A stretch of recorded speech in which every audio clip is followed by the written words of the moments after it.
কাজী নজরুল ইসলামের আমাদের কাছে সবচেয়ে বড় পরিচয় যেটি হলো তিনি আমাদের জাতীয় কবি। তিনি আমাদের অফুরান প্রেরণা উৎস। আমি বলি যে রাষ্ট্রীয় সমাজ জীবনে তার প্রাসঙ্গিকতা কখনো ফুরাবে না। আরো হাজারো বছর থাকলেও নজরুল আমাদের কাছে প্রাসঙ্গিক হয়ে থাকবে। তিনি বাংলাদেশের মানুষের কাছে বিদ্রোহী কবি নামে সর্বাধিক পরিচিত। তার বিদ্রোহী কবিতা, তার বিখ্যাত যে কবিতা বিদ্রোহী কবিতা তিনি লিখেছেন, আমি চির বিদ্রোহী, আমি চির বিদ্রোহী বীর, বিশ্ব ঝড়ে উঠিয়াছে চির উন্নত মহর্ষি। এই চেতনা ছিল নিপীড়নের বিরুদ্ধে, অন্যায়ের বিরুদ্ধে, সব বৈষম্যের বিরুদ্ধে উজ্জ্বল, যেটি আমরা 24 লক্ষ্য করেছি। 24 যদি দেখেন নজরুলের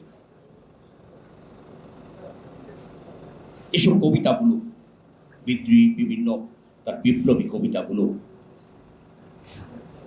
দেওয়ালে দেওয়ালে লেখা হয়েছে চিকা হিসাবে। এসব গান, এসব কবিতা উচ্চারিত হয়েছে প্রতিদিন, প্রায় প্রতিদিন সমাবেশে।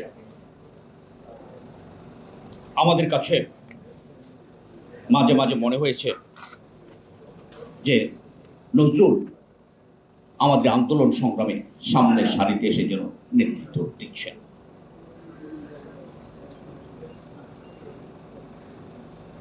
আমি যদি আজকে একটু করে জানতে চাই, আজকের বাংলাদেশ বা বর্তমান সমাজে এই বিদ্রোহের চেতনা কতটা জীবন্ত? আমরা কি নজরুলের মতো অন্যায়ের বিরুদ্ধে সোচ্চার শুধু তার কবিতা পাঠ করে চুপচাপ থাকি? এই কথাটি এই কারণে বলছি, আমরা যদি শহীদের আদর্শকে ধারণ করতাম, নজরুলের চেতনাকে ধারণ করতাম এবং সেই অনুযায়ী কাজ করতাম, তাহলে খুনি হাসিনার মতো ফ্যাসিস্ট সরকার 15 বছর দাপটের সহিত রাষ্ট্র ক্ষমতায় থাকতে পারত না। আমরা শুধু পড়ি, ধারণ করি না। আমরা চেতনার কথা শুধু বলি, এই চেতনাকে নিজের মধ্যে প্রবাহিত করি না।